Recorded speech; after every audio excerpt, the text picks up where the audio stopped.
हरिओम। तो एक छोटी सी चीज है पच्चीकरण, श्लोक नंबर 7। ठीक है ना। तो पच्चीकरण का मतलब क्या होता है, ये थोड़ा डीप साइंस है। शिव सूर्योदय में तो एक आधा श्लोक ही बताया है। तत्व साधना की एक श्लोक, तत्व साधना की किताबें आती है, या जगत गुरु शंकराचार्य की जो तत्व बोध है ना, तो उनको पढ़ते हैं। तो हर ग्रंथ को समझने के लिए आपको साइड में कई बुक्स की जरूरत पड़ती है। अगर एक ही ग्रंथ में मिला लें तो ग्रंथ बहुत ही बल्कि हो जाए। ठीक है। तो उस श्लोक नंबर 7 में ये कहा कि सेकंड लाइन में, एतानी पंच तत्वानी विस्तीर्णानी पंचधा। जो ये पांच तत्व बने, तो एक हमारे यहाँ पे प्रकृति बोलते हैं, सत्य रज तम बोलते हैं, माया बोलते हैं, इसको त्रिगुणात्मक बोलते हैं। उसके तीन पार्ट होते हैं, सत्य रज तम।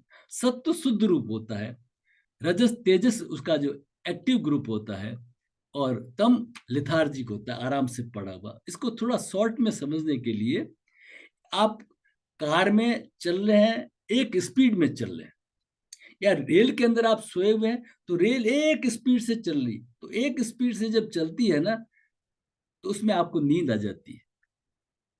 आपने देखा होगा, जब रेल लंबी डिस्टेंस में चलती है ना और एक स्पीड से चलती है, बीच में कोई स्टेशन नहीं आता ना, रुकना करना नहीं होता है, स्पीड का कम ज्यादा, जिसको एक्सेलरेशन कहते हैं, कम ज्यादा एक्सेलरेशन और रिटार्डेशन नहीं होते हैं, तो आपको एक नींद आ जाती है। तो उसको कहते हैं सतोगुण स्थिति, सत्व स्थिति, जह बिल्कुल एक सम स्थिति बनी हुई है। तो उसमें क्या होता है, आपको नींद आ जाती है। फिर दूसरा होता है एक्सेलरेशन की स्थिति, है ना, जब आपकी कार में कभी एकदम स्पीड बढ़ाई, कभी स्पीड कम की, इस तरह से। तो ये रजोगुण, ये क्रियाशील है, रजोगुण स्थिति आती है। और एक तमोगुण है, आपकी कार पड़ी हुई है बस, है ना? तो ये हमारे जो इसको प्रकृति में ये तीन क्रिया है। प्रकृति त्रिगुणात्मक है, प्रकृति कहिए चाहे माया कहिए, ये डीप सब्जेक्ट है, ये त्रिगुणात्मक है। एनीवे ऐसे समझ लीजिए, जो हमारे पंच महाभूत है, इन पंच महाभूत के अंदर इनकी सत प्रकृति, रज प्रकृति और तम प्रकृति होती है ना। तो सत प्रकृति से तो आपका मन बुद्धि अहंकार अंतकरण वगैरह ये सब बनते हैं, ज्ञानेंद्रियां वगैरह फिर ये बनते हैं। इसकी जो रज प्रकृति है, सॉरी, इसकी जो तमोगुण है, इसका बहुत सॉल्ट में समझ लीजिए, भार मत देना ज्यादा। तो उसमें ये जो हमारा स्थूल जगत है, क्योंकि वो भी स्थूल है, तो स्थूल जगत किससे बनता है, इसकी तमोगुण प्रकृति से बनता है। समझ में आया जितना, ठीक है, ठीक है ना। तो अब ऐसा समझिए कि हमने ये तो कह दिया कि पांच महाभूत है, पांच महाभूत से ये पिंड बना और ये ब्रह्मांड बना। ठीक है ना। तो बनते कैसे, उसका एक फार्मूला है। उसका फार्मूला इस तरह से है कि जो भी पांच तत्व है, पांच तत्व है ना, तो उनके दो टुकड़े कर लीजिए, हर तत्व के दो टुकड़े कर लीजिए, है ना। 50% एक और 50% एक, समझने के लिए, ठीक है। अब ये 50% एक है, उसको तो अलग रख दीजिए।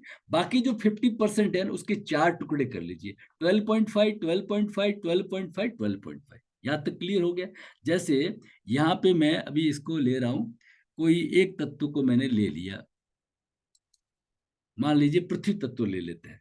तो पृथ्वी तत्व में क्या होगा, हर चीज में सब चीजें होती है। अगर कोई चीज पृथ्वी तत्व की है बनी हुई, तो उसमें पृथ्वी तत्व तो होगा 50%, बाकी सब तत्व भी होंगे।